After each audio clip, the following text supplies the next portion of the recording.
morning. I am Hazel Allison White, and this is the rest of my crew: Avery Supius, Carly Lerman, Hudson Hassler, and Abby Ratner. Today, we will be discussing turmoil in Russia. We will be talking about issues such as the situation in Ukraine, the overuse of natural resources, the decrease of wealth in the economy, the global energy landscape, and governmental corruption.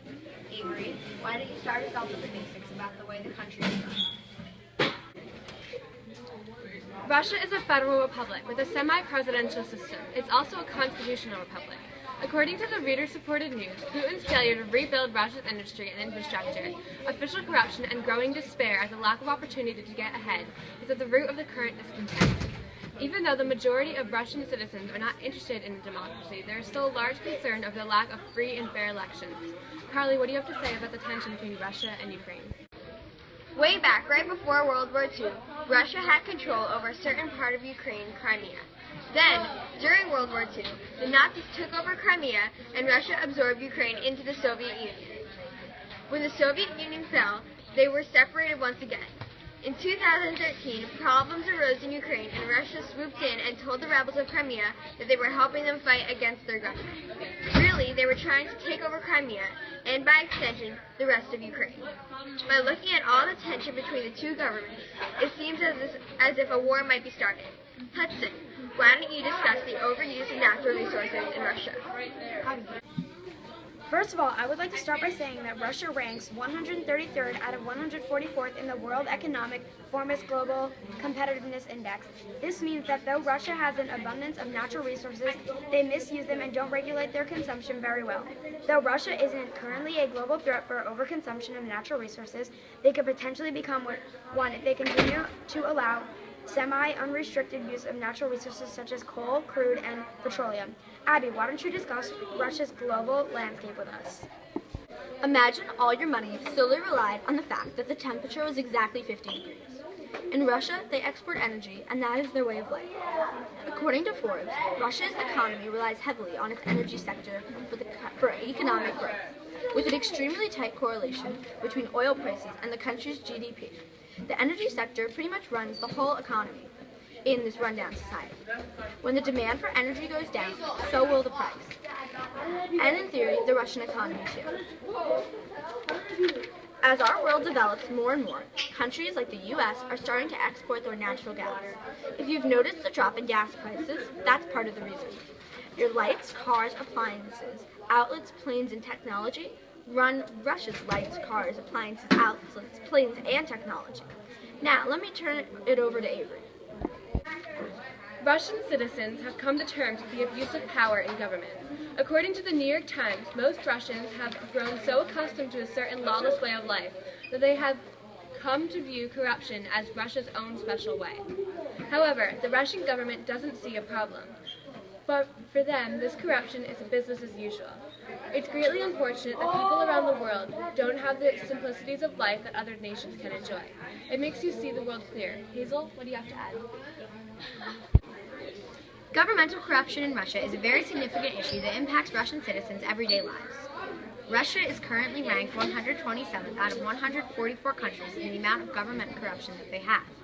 Though technically this is an improvement, since they were 143rd, only to North Korea, in 2011, this is still very disturbing. Russia was in 90th place, but when Vladimir Putin took over, they dropped back to 126th. Also, studies show that the amount of bribery between government groups and officials has risen quite a lot in the past 5 years.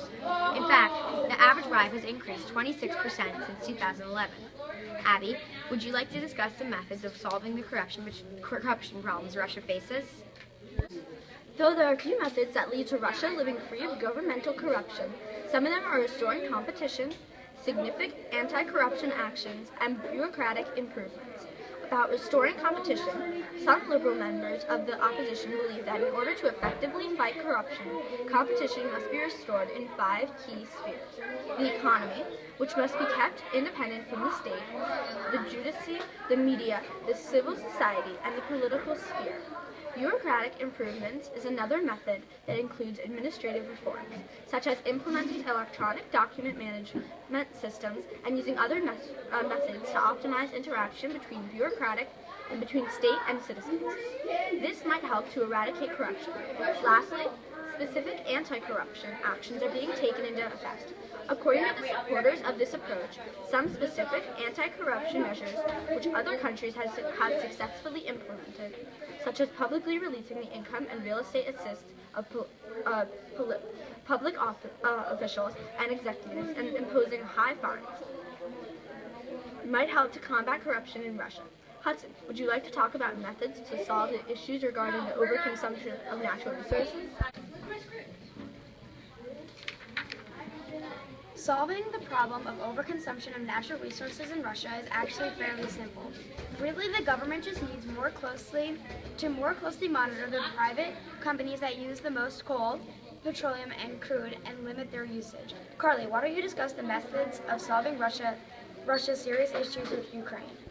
In my opinion, Russia just needs to back out of Ukraine and stay uninvolved.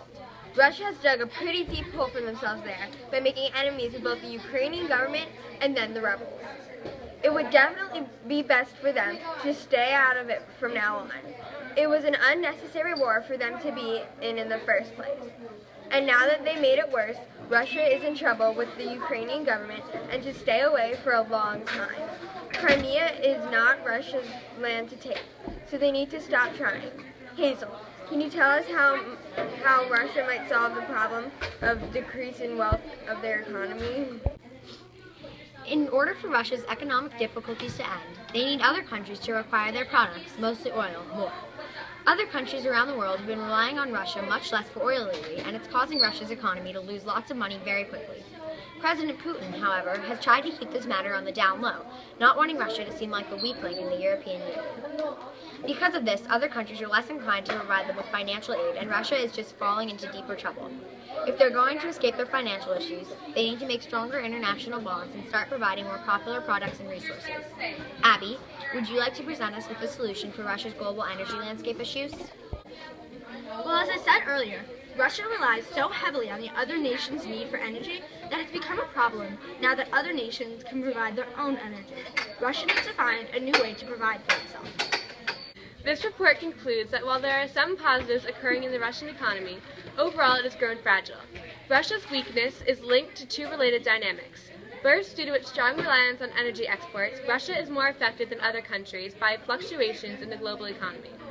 Any slowdown in global demand or change in the global energy landscape directly affects Russia's checkbook.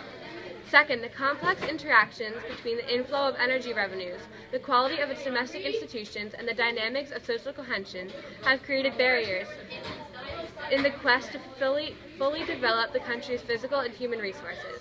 This combination could be a key impediment to Russia's future economic development, given that these resources are the country's most important assets.